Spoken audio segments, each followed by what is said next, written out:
ನಮಸ್ತೆ, ಇದು ನಿಸರ್ಗ ಡೈರಿ ಫಾರ್ಮ್ ಹಾಸನ ಬ್ರಾಂಚ್ಗೆ ಬೆಂಗಳೂರಿಂದ ಕೆಂಗೇರಿಯಿಂದ ನವೀನ್ ಮತ್ತೆ ದಂಪತಿಗಳು ಹಸುಗಳನ್ನ ನೋಡಿ ಖುಷಿಯಾಗಿ ನಮ್ಮ ಹತ್ರ ಈಗ ಹೊಸದಾಗಿ ಬರ್ತಾ ಇರೋವಂಥ ಸ್ಟಾಕ್ನಲ್ಲಿ ಹಸುಗಳನ್ನ ಪರ್ಚೇಸ್ ಮಾಡಿದ್ದಾರೆ.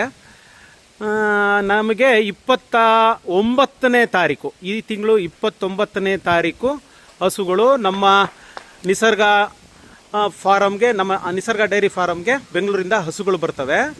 ಆ ಹಸುಗಳಲ್ಲಿ ದಿ ಬೆಸ್ಟ್ ಹಸುಗಳನ್ನ ಈ ನಮ್ಮ ನವೀನ್ ಮತ್ತು ಸರ್ ದಂಪತಿಗಳು ಪರ್ಚೇಸ್ ಮಾಡಿದ್ದಾರೆ. ಸರ್, ಒಂದೆರಡು ಮಾತಾಡ್ತೀರಾ? ಅದು ನಿಮ್ಮ ಅನಿಸಿಕೆ ಮತ್ತು ಅಭಿಪ್ರಾಯಗಳ ಬಗ್ಗೆ. ಸರ್, ನಿಮ್ಮ ಇನ್ಸ್ಟಾಗ್ರಾಮಲ್ಲಿ ನಿಮ್ಮ ನಿಸರ್ಗ ಡೈರಿ ಫಾರ್ಮ್ ಬಗ್ಗೆ ನಾನು ನೋಡ್ತಾ ಇದ್ದೆ. ಸೊ ಬರಲೇಬೇಕು ಅಂದ್ಬಿಟ್ಟು ಇವತ್ತು ಬಂದಿದ್ದೀನಿ. ನಿಮ್ಮ ಕರುಗಳು, ಹಸುಗಳು, ಹಸುಗಳ ವ್ಯವಸ್ಥೆ ಎಲ್ಲ ಬಹಳ ಇಷ್ಟ ಆಯ್ತು. ಒಳ್ಳೊಳ್ಳೆ ಬ್ರಾಂಡ್ ಹಸುಗಳಿದೆ ಇಲ್ಲಿ. ಹಸು ಸಾಕ್ಬೇಕಾದ್ರೆ ನಾವು ಒಂದ್ ಹಸುವಿಂದ ಶುರು ಮಾಡಿದ್ದು. ನಾನು 25 ಹಸು ಕಟ್ಟಿದ್ದೀನಿ. ನನ್ನ ಹತ್ರ ಯಾವ್ದು 25-30 ಲೀಟರ್ ಅಂತ ಹಾಲು ಕೊಡೋ ಹಸು ಇಲ್ಲ. ನಮ್ಮ ಬೈಲ್ಸೀಮೆಗೆ ತಕ್ಕಂಗ್ ನಾವ್ ಇಟ್ಕೊಂಡಿದೀವಿ ಅಲ್ಲಿ ನಗರದಲ್ಲಿ. ನಿಮ್ಮ ಹಸು ಒಂದ್ ಜೊತೆ ನಾವು ಕಟ್ಲೇಬೇಕು ಅಂತ ಇಷ್ಟ ಆಯ್ತು. ಬಟ್ ನಿಮ್ಮಲ್ಲಿ ಗ್ಯಾರಂಟಿ ಇದೆ. ಹೌದು, ನಿಮ್ಮಲ್ಲಿ ಗ್ಯಾರಂಟಿ ಇದೆ.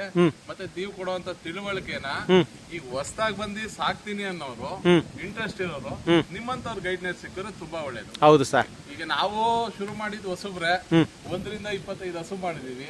ಸ್ವಲ್ಪ ತಿಳುವಳಿಕೆ ಇದೆ. ಹಂಗಾಗಿ ನಾವು ಈ ತರ ಬ್ರಾಂಡ್ ಹಸುನ ಕಟ್ಟಬೇಕು ಅನ್ನೋ ಆಸೆ ಇಟ್ಕೊಂಡಿದೀವಿ.